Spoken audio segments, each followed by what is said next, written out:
estamos ao vivo. Esse é o Via Democrática, um programa de entrevistas, de lives, que fala um pouco sobre a trajetória de pessoas importantes da região metropolitana de Campinas. E é um grande prazer estar com você. Eu que já sou seu fã há algum tempo, estou muito honrado em te entrevistar aqui hoje, né? Nós temos feito esse programa toda segunda-feira, já entrevistamos pessoas muito bacanas aqui nesse horário. Mas hoje é a nossa última live do ano, né? E poderíamos fechar com uma pessoa tão especial como você. E muito obrigado, viu, Valéria? Eu que agradeço, eu estava agradecendo, inclusive, quando caiu minha conexão, agradecendo e dizendo que eu me sinto muito honrada em estar aqui com você. Se você era meu fã, eu agora sou sua fã também, já faz um tempinho que a gente tem conversado, desde a última eleição aqui em Campinas.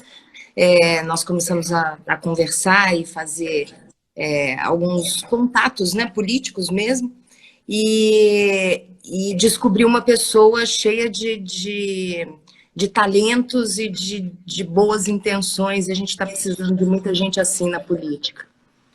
Valéria, muito obrigado. Fico muito lisonjeado mesmo. Valéria, quando eu coloquei aqui o post dizendo que entrevistar você, pelo menos o nosso pessoal aqui de Hortolândia, né, falou assim: nossa, Reis, que bacana, que legal, né? Primeiro que você quebrou um paradigma há muitos anos atrás sobre essa questão do papel da mulher na sociedade, né? Você foi a primeira apresentadora do Jornal Nacional. Eu queria que você contasse para o pessoal que está nos acompanhando como que foi quebrar esse paradigma num mundo que era muito mais machista do que já é hoje, né? Num mundo onde as oportunidades para as mulheres eram muito reduzidas e você conseguiu, com a sua competência, com o seu trabalho, quebrar essa barreira. E isso eu acho que é fonte de inspiração para muitas mulheres. Eu queria que você contasse um pouco para a gente como que se deu essa questão. Eu acho que eu acho que até de maneira persistente, né? Porque eu nem imaginava que realmente isso fosse acontecer. Eu estou tendo um retorno de áudio aqui. Eu falo e me escuto. Será que é assim mesmo? Ou... Aqui o áudio está bom, aqui está tranquilo. Está dando para te ouvir bem. Eu estou ouvindo, acho que o áudio daí de você, quando eu falo, mas tudo bem. É mais difícil de concentração, né? Quando a gente está falando e se ouve também. Às vezes isso acontece quando a gente tem um ponto, alguma coisa assim. Mas aconteceu, eu acho que como acontece com a maior parte das mulheres. As mulheres persistem, elas têm vontade, elas trabalham muito e um dia alguma coisa pode ou não acontecer. Para mim aconteceu, mas não foi uma coisa que eu previa que acontecesse dessa maneira. Eu saí 2 vezes da TV Globo, ambas as vezes porque eu quis. Nessa primeira vez eu saí porque estava descontente com uma porção de coisas, mas especialmente estava muito dedicada e com vontade de prestar atenção na minha filha, que era bebê, e eu queria muito ter a chance de olhar para ela e viver aquela experiência de mãe, que eu acho que é uma experiência muito importante na vida das mulheres, e hoje em dia, inclusive, deixam isso como se fosse algo marginal na nossa vida, né? Então, a gente precisa conquistar o mercado de trabalho, a gente precisa trabalhar que nem homem, né? E chegar em casa e trabalhar que nem mulher, e depois trabalhar com os filhos ainda um pouco mais. E essas funções femininas foram colocadas como alternativas, né? E eu acho que são funções tão importantes quanto as funções no mercado de trabalho que a gente alcança no mercado de trabalho. Ali eu tinha saído e o diretor de jornalismo da época, que era Alberto Souza Cruz, me chamou para conversar. Valéria, vamos conversar, não saia. Eu estava me preparando também para me mudar para os Estados Unidos Estava namorando uma pessoa que depois foi meu marido, quando eu me mudei para os Estados Unidos, uns anos depois, e estava me preparando para isso, porque também nos Estados Unidos eu ia ter um pouco de tempo para mim mesma. Eu comecei na TV Globo, eu comecei na televisão como apresentadora aqui em Campinas, aos 19 anos. Eu ainda fazia faculdade, eu fazia Ciências Sociais na Unicamp, e depois, inclusive, tranquei matrícula e prestei jornalismo na PUC. E logo fui transferida para o Rio de Janeiro. E no Rio de Janeiro eu tinha 21 anos quando cheguei lá. Era muito menina, e depois, aos 24 para 25 anos, eu tive minha filha. Então, muitas coisas ficaram sem eu ter tido a oportunidade de ter aquela experiência normal da juventude, né? E daí já emendou com essa experiência da maternidade. E eu queria ter um tempo para me reconectar aos meus valores e a quem eu era, porque quando a gente fica famoso, isso aconteceu comigo muito rapidamente, é fácil que você se desconecte e assuma uma personalidade que as pessoas esperam que você seja.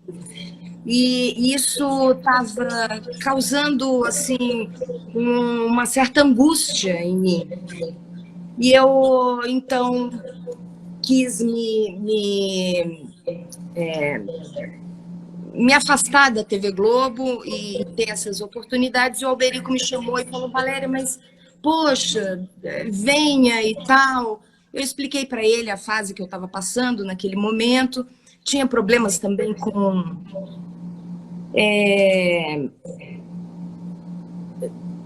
falta de perspectiva, porque eu já tinha feito todos os jornais da TV Globo, com exceção do Bom Dia, já tinha apresentado todos os jornais da TV Globo, e não tinha algo que me instigasse a ir para frente. Eu falei: Alberico, a única coisa que eu não fiz ainda na TV Globo foi o Jornal Nacional.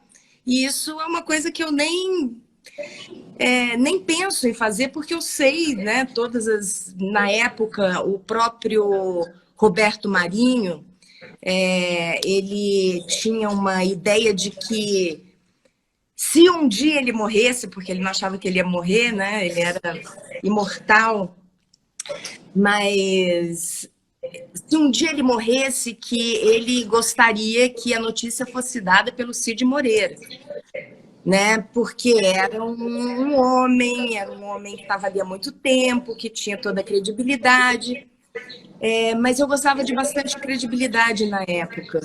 E o Alberico bancou isso. Em vez dele chegar à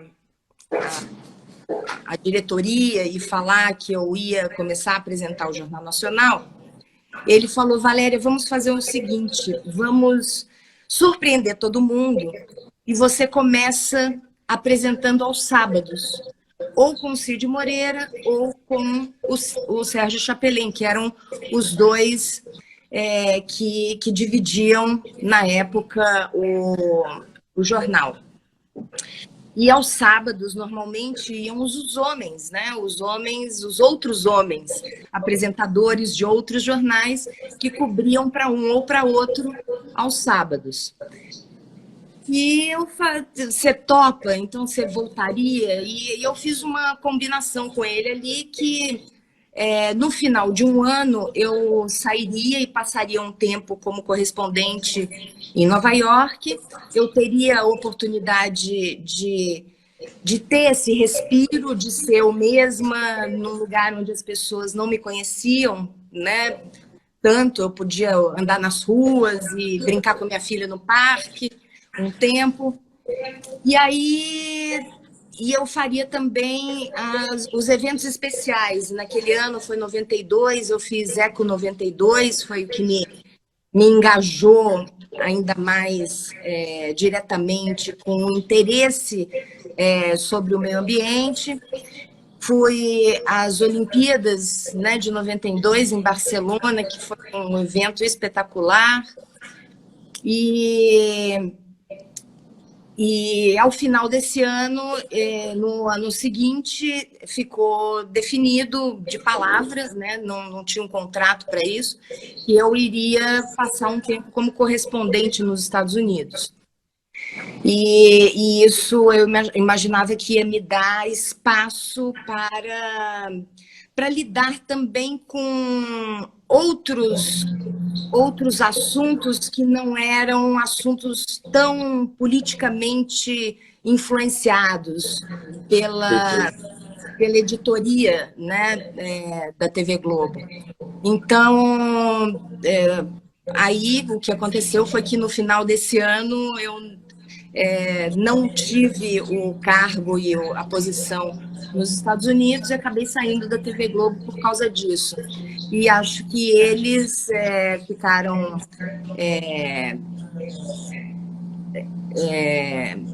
chateados, não, né? Eles são voluntariosos. Então, como eu tinha tido aquele acordo que não foi cumprido, eu acabei saindo da TV Globo e por isso deve ser que eu não estou em nenhum dos livros do Jornal Nacional. Acho que eles querem, a intenção foi me cancelar, mas estamos aí, toda vez as pessoas se lembram, foi uma grande mudança mesmo, né, de paradigma na televisão e um marco na história da nossa televisão do Brasil. Mas foi um pouco com certeza. Assim, Está marcada na história da TV brasileira, né? E isso ninguém pode apagar, porque as pessoas lembram também, né? Minha mãe, o pessoal mais próximo aqui da família sempre lembra, até quando eu postei a foto, nossa, eu lembro dela, que bacana. Então, acho que você está na memória do povo brasileiro, você está na memória das pessoas que acompanhavam o jornalismo, né? E aos poucos a gente tem percebido que a TV ela tem perdido um pouco a sua importância no sentido de formar opinião, né? As pessoas têm procurado hoje muito mais fontes alternativas na própria internet do que na televisão. Hoje, apesar de ser um número grande ainda, não são todas as pessoas que sentam em frente a um jornal nacional para escutar uma notícia, para ter isso como fonte de informação. Isso deve muito também a essas histórias, né? Mal resolvidas, mal contadas, histórias que acabam... Esse tipo de cancelamento, né? Que acaba aqui deixando as pessoas fora do cenário, mas que para a própria TV é muito ruim, porque é uma história muito linda e não pode ser apagada. E a gente estava comentando também, né, sobre essas questões do meio ambiente, né? Você cobriu a Eco 92 e hoje você está na rede de sustentabilidade, né? Então, desde essa época, você já tem essa pauta ambiental com você, correto? Eu acho que está caindo a conexão. Vou tentar a conexão de novo aqui com a Valéria. Eu acho que a conexão não está muito boa, ela caiu. Deixa eu convidar de novo. Estou chamando aqui. Vamos lá, ver se vai dar certo.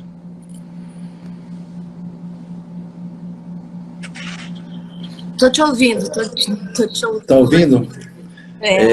Deixa eu só passar aqui os nomes das pessoas que estão nos assistindo. O Lucas Maciel, o Thiago Aguiar, Anel Silvestre, o Danilo Tanner, o Ivan Gama, grande amigo, Roseli Ângulo, Simone Locatelli, o Cal Campos, o Paulo Beleboni, Francisco Amparo, a Carol, a Luciane Iúria, grande amiga nossa, o Ivanildo, a Érica, a Paula Maestro, o Claudinei, a Veri, a Lívia, muitas mulheres te acompanhando. Isso é um bom sinal, né, Valéria? Porque é sinal que as mulheres te veem também como uma fonte de inspiração aí para o futuro. A gente estava conversando sobre a Eco 92, que é uma pauta muito bacana, né? Nós usamos a palavra ecologia, depois o conceito foi ampliado para sustentabilidade, né? e hoje você está na Rede de Sustentabilidade. Eu queria que você contasse um pouco essa transição, apesar que a política, o jornalismo, a comunicação, eles estão entrelaçados, né? Mas eu queria que você contasse como foi a transição do jornalismo para o mundo da política. Então, Regis, eu sempre tive interesse, consciência política, mas a gente tem, especialmente aqui no Brasil, uma norma, talvez, a gente possa chamar assim, de não envolvimento direto na política de pessoas que estão no jornalismo. Como se isso realmente mudasse algo nas pessoas. Claro, a gente sempre tem uma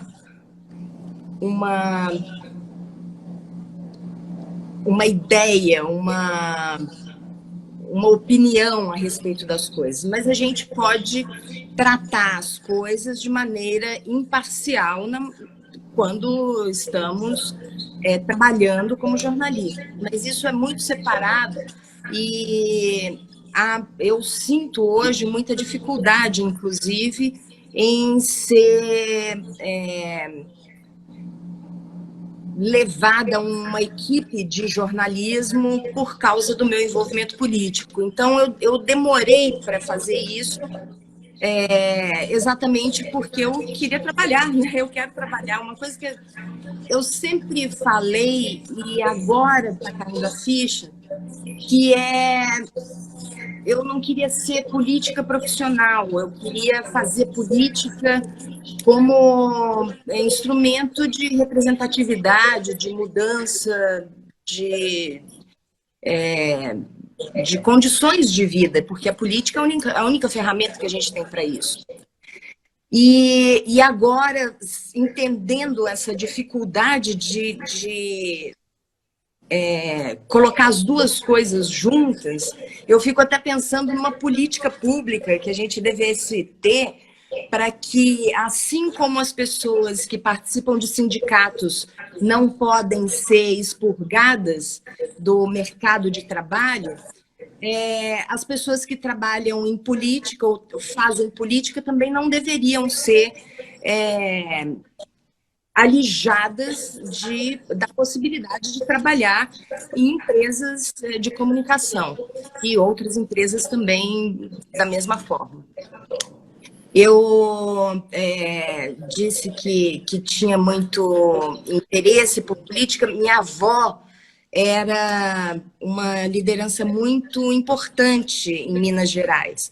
Ela foi deputada em 62, um pouco antes da ditadura, um pouco antes do golpe militar, e depois ela foi vereadora com 70 e poucos anos, agora ela já Olha que bacana.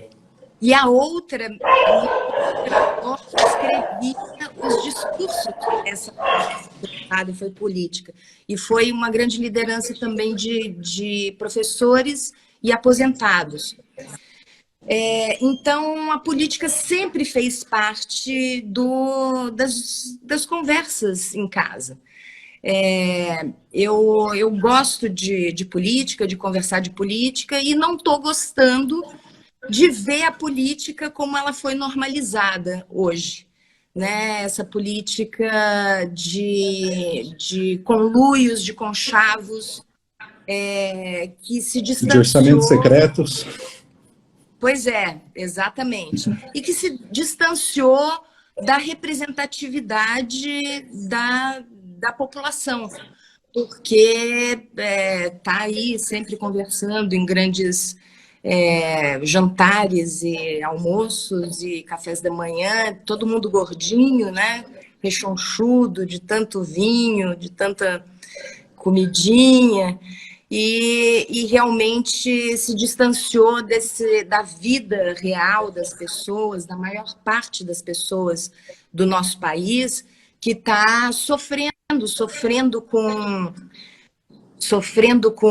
falta, né? Todo tipo de carestia, sofrendo com a fome, com as condições de vida de modo geral. Então, os preços das coisas, a inflação. E acho que a minha trajetória, que teve muito sucesso, mas contou com muita sorte também, e uma trajetória que eu compreendo que foi desenvolvida com muitas conexões, elas me alertaram para o quanto eu tive sorte e quanto outras pessoas não têm esse mesmo acesso que eu. Esse negócio de meritocracia não existe, né? Não existe meritocracia, especialmente num país de tanta desigualdade quanto a nossa. Então, a gente, acho que, tendo consciência disso, tem uma pressão maior para se movimentar e agir, e, em vez de só falar.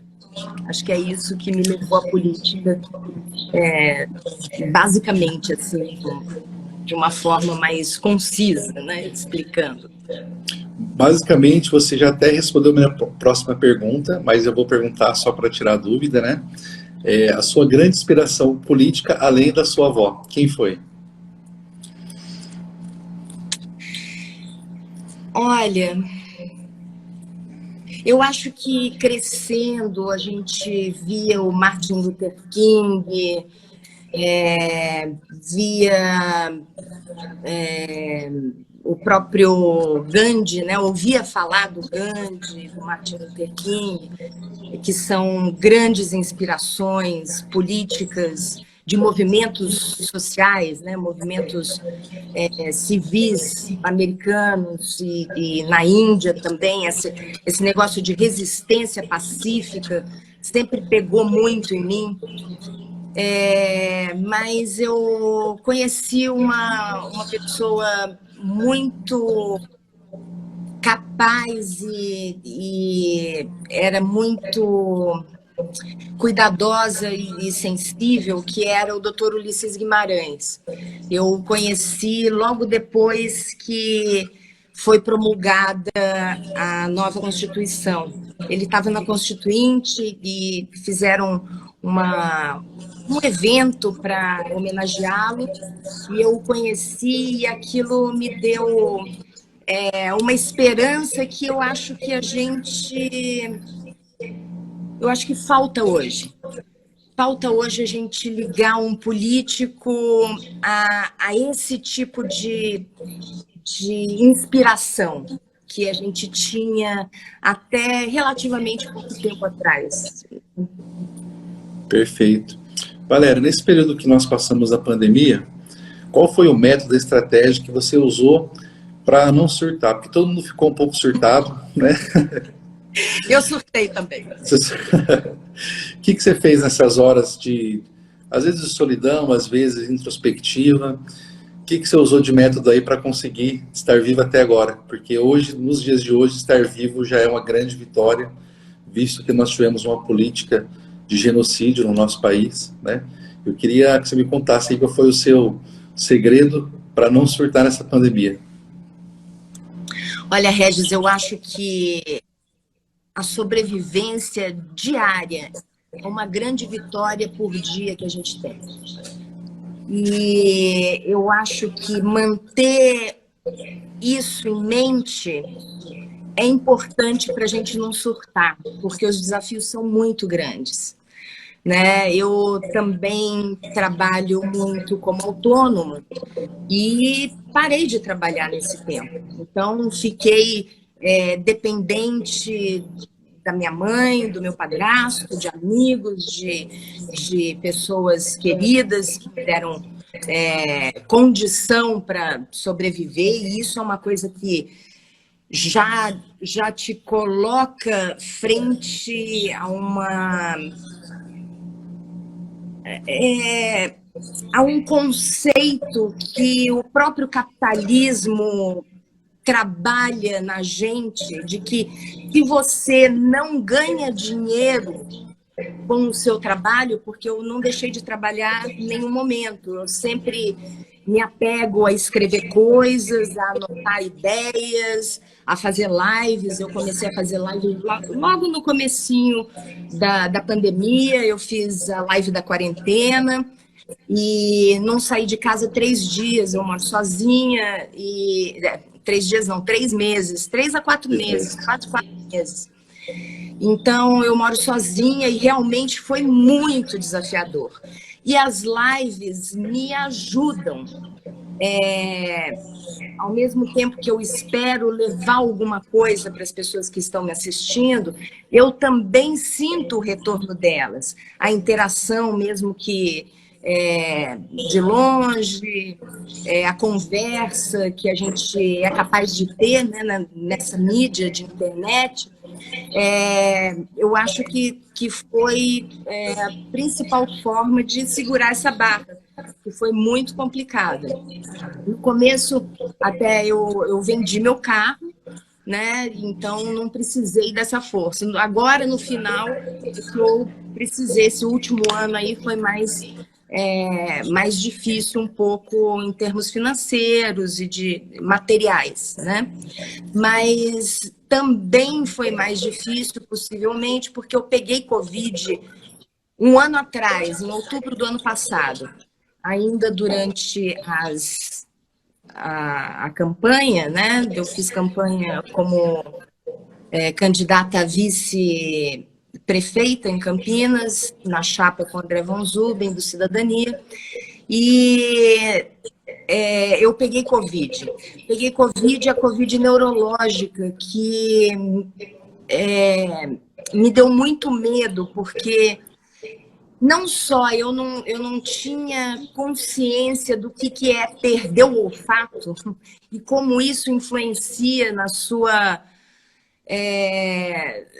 experiência de viver, né? Porque você coloca uma comida no fogo e você não fica olhando ela o tempo inteiro. Quando você sente aquele cheirinho, você corre. E eu queimei várias comidas e não conseguia cheirar o meu perfume predileto. E isso deu um baixo astral, sabe?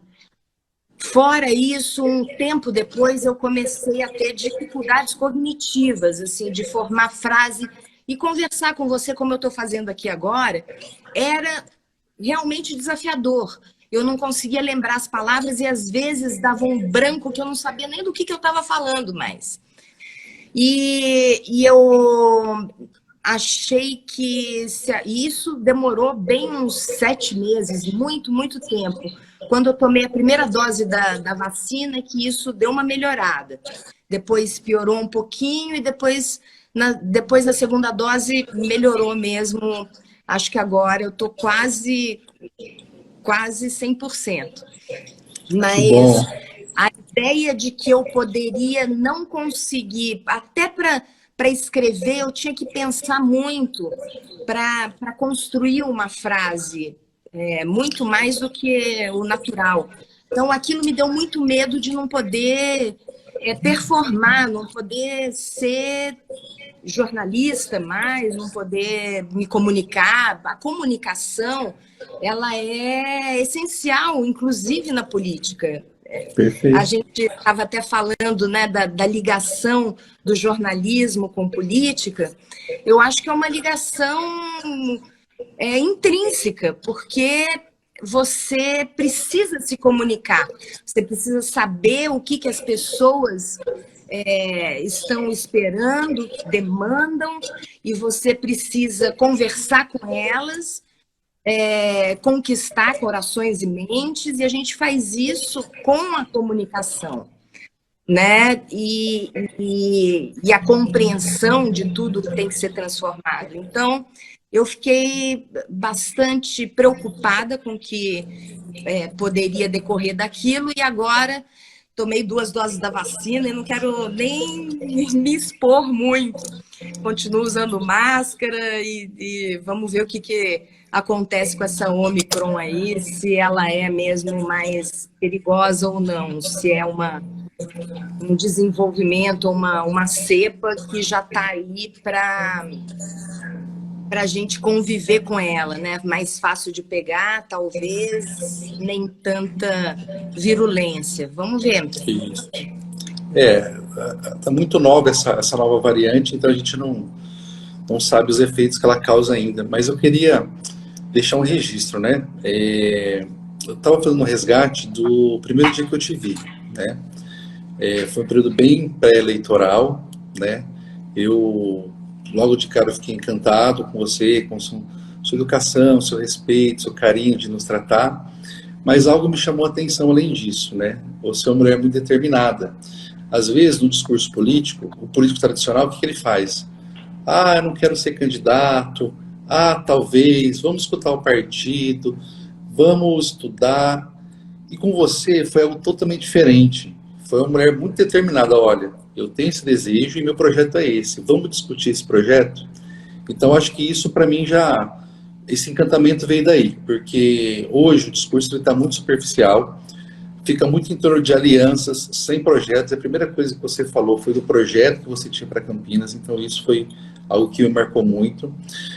O segundo ponto, de falar assim, olha, eu sou essa pessoa que pode encampar esse projeto, que pode aplicar esse projeto na cidade de Campinas, e hoje eu vejo que os projetos políticos, eles são muito volúveis, né?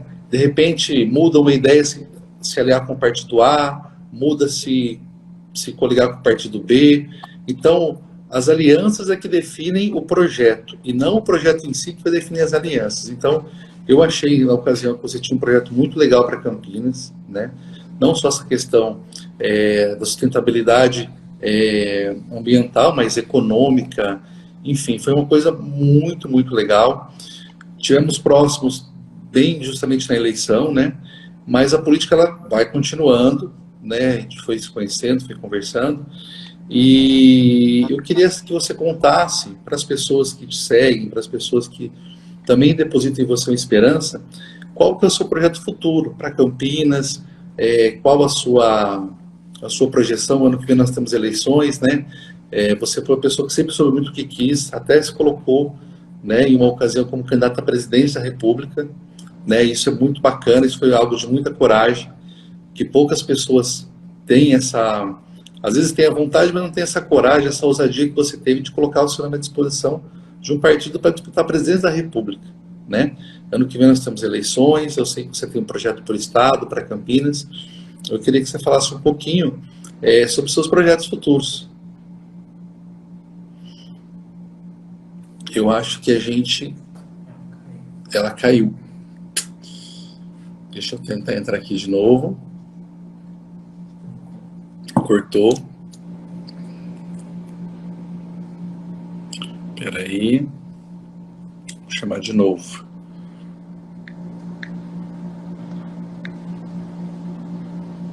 Eu acho que foi convite. Vamos lá.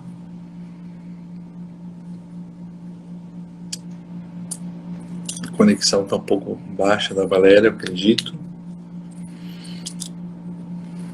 Vamos fazer o convite aqui de novo. Olha, mas não é nocaute, então eu levanto e estou aqui de novo. Eu tenho muitos projetos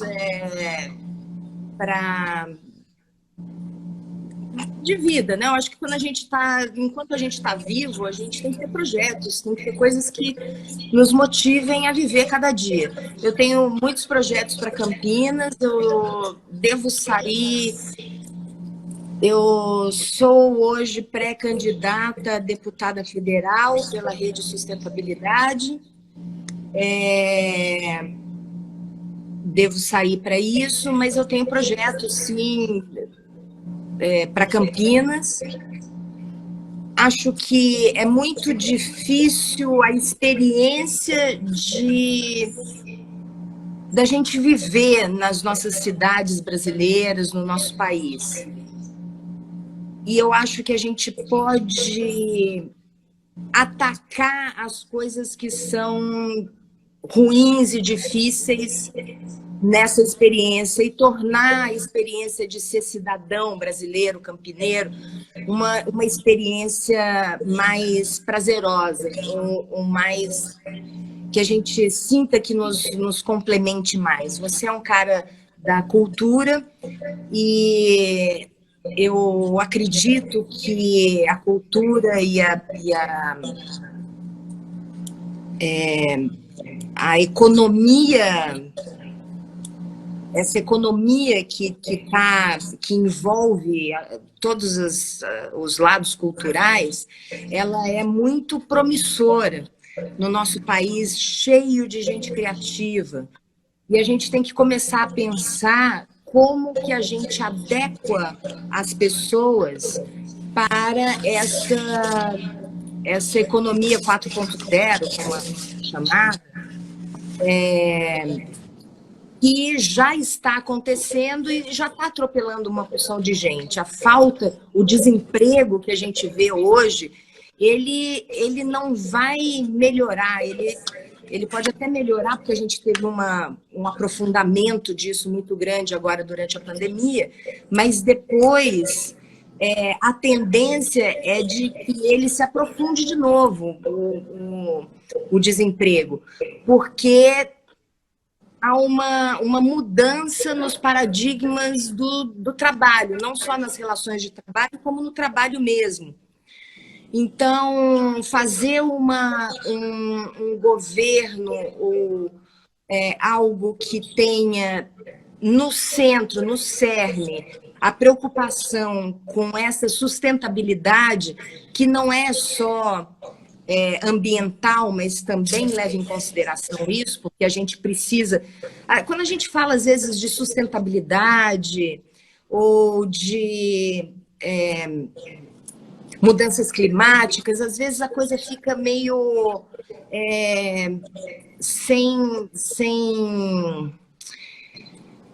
fica meio abstrata, né? Quando não tem nenhuma, não é abstrato o ar que a gente respira. Ele tem que ser mais limpo. A água que a gente consome, ela tem que ser limpa. Isso são coisas básicas para a vida que a gente leva, a qualidade de vida que a gente leva, a possibilidade dessa vida ir até mais, ser mais longeva. Isso tudo pode ser envolto nesse centro de sustentabilidade. Não há sustentabilidade também com uma desigualdade muito grande, em que as pessoas sofrem com a fome, né? Que é algo básico, que não tem rede de esgoto. Em Campinas nós até temos uma boa rede de água, mas aquele negócio, né? O esgoto não chega em todas as casas, a água chega e a contabilidade disso é feita por causa disso, da água, não do esgoto. Então, a gente ainda pode...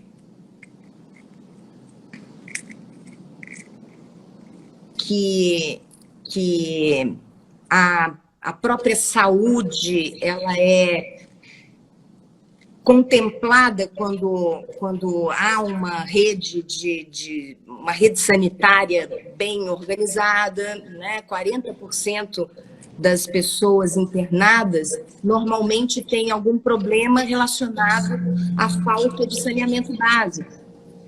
Então, eu acho que o que eu trago de proposta que é diferente é exatamente essa visão, que não é uma visão, temos que fazer isso e isso e isso, mas temos que ter um sistema que seja multifacetado, né? Que pense como que a gente, tratando das drogas como problema de saúde pública, em vez de problema de segurança pública, pode fazer com que a gente não só economize, como tenha conquistas na diminuição de pessoas adictas a drogas, inclusive no que isso repercute na área de segurança pública. Então, tudo está muito interligado. E eu acho que isso não está sendo contemplado e pensado pelos políticos em geral. Acho que isso me diferencia. Perfeito, Valéria. O André está aqui do meu lado dizendo que o tempo está estourado já, né? Eu acho que você tem muito a dizer ainda, mas eu estou muito satisfeito de poder falar com você, da população aqui de Hortolândia, que é a população que mais me escuta aqui, conhecer um pouquinho da Valéria. Queria externar a minha admiração, meu respeito por tudo que você representou e representa para a sociedade aqui do nosso país. Eu acho que o seu futuro na política ele é brilhante. Eu acho que a gente precisa de pessoas como você, com projetos estruturados, com projetos que realmente visam as pessoas que mais precisam, porque, como você disse, hoje o nosso país está num caos, as pessoas estão disputando osso nas ruas, as pessoas não conseguem se locomover porque não tem dinheiro para gasolina, as pessoas não conseguem fazer as 3 refeições, né? Então a gente chegou num degrau que é impossível, possível mas é muito difícil estar mais embaixo disso, porque chegamos numa condição aí muito ruim. Mas eu tenho certeza que pessoas como você vão nos tirar desse buraco, porque tem ideias, tem projetos, são boas de coração, e enfim, gostam e amam o nosso país. Quero deixar minha admiração. Temos alguns assuntos depois para fechar, né, para o final do futuro, mas eu estou muito feliz de estar aqui com você e com certeza a gente vai construir bastante coisa legal juntos. Eu conto contigo, conto com a sua proximidade. Eu também gostaria muito de ter você por perto. Eu acho que não é nova a ideia de que a política não tem lugares vazios, e eu acho que a gente tem que ocupar esses lugares com pessoas que têm projetos e têm esse interesse e essa coragem, porque realmente a gente precisa de coragem para entrar e lutar, não só pela gente mesmo, mas por outras pessoas. Muito, muito obrigada. Eu volto para conversar contigo, né? Quando você me chamar. Segunda-feira é meio complicado, porque eu tenho a live que eu faço sempre no Facebook, às 6 da tarde, de segunda a sexta, que é a minha live do pôr do sol. E na segunda-feira eu também faço esse programa pela Rádio Resistência, as redes sociais da Rádio Resistência e no meu canal do YouTube. Então, convido a todos para irem nos assistir. Esse programa chama V-Vintage, é um programa mais tranquilo, de brincadeiras e de lembranças de várias gerações e comparações, uma tentativa de entendimento, porque eu acho que é isso que a gente precisa, né? Entendimento e coesão. Perfeito, Valéria. Beijo. Fica com Deus. Tamo junto aí na luta. Gratidão, querido. Beijo. Beijo.